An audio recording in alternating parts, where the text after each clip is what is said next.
ಒಂದು ವೇಳೆ ಯಾರು ಹಾಕಿಲ್ಲ ಅಂತಂದ್ರೆ ಇನ್ನೊಬ್ಬರ ಹತ್ರ ಅವರು ಬೇಡ್ತಿದ್ದಿಲ್ಲ ಪುರಂದರದಾಸರು. ಇವತ್ತಿನ ದಿವಸ ಏನು ಪದಾರ್ಥ ಬಂದಿಲ್ಲ ಅಂತಂದ್ರೆ ಅವರ ಮನೆಯಲ್ಲಿ ಹೆಂಡತಿ ಮಕ್ಕಳು ಎಲ್ಲರೂ ಉಪವಾಸ ಮಾಡೋದು. ಇದು ಭಿಕ್ಷೆ ಅಂತ ಕರೀತಾರೆ. ಇದು ಅದಕ್ಕೆ ಏನ್ ಹೇಳಿದ್ರು, ಮಧುಕರಿ ವೃತ್ತಿ ಎನ್ನದೇನದಲ್ಲ ಅದು ಬಲು ಚೆನ್ನದು ಅಂತ ಹೇಳಿದ್ರು. ಇವತ್ತಿನ ಭಗವಂತನ ಇಚ್ಛೆಗೆ ಇಷ್ಟು ಊಟ ಮಾಡಬೇಕು ಅಂತಿದೆಯಲ್ಲ, ಅಷ್ಟೇ ಆನಂದ ನಂಗೆ ಅಂತ ಆನಂದವನ್ನ ಪಟ್ಟಂತ ಮಹಾನ್ ಭಾವ.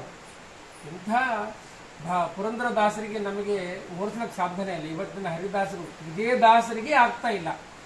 ಗುರು ಪುರಂದರ ದಾಸರೇ ನಿಮ್ಮ ಚರಣ ಕಮಲ, ನಿಮ್ಮ ಪಾದವನ್ನೇ ನಂಬಿದ್ದೀನಿ ಅಂತ ವಿಜಯದಾಸರಿಗೆ ಭೃಗು ವಂಶ ಸಂಭೂತರಾಗಿರ್ತಕ್ಕಂಥ ವಿಜಯದಾಸರೇ ಅವರ ಪಾದವನ್ನು ಗಟ್ಟಿಯಾಗಿ ಹಿಡಿದಿದ್ದಾರೆ ಅಂತಂದ್ರೆ ಅದು ಪುರಂದರ ದಾಸರ ಯೋಗ್ಯತೆ ಮಟ್ಟ ಎಂಥದ್ದು ಅಂತಂದ್ರೆ ಅದಕ್ಕೆ ಹೇಳ್ತಾರೆ. ಅದರಿಂದ ನಮಗೆ ಸಂದೇಶವನ್ನ ಕೊಟ್ಟರು.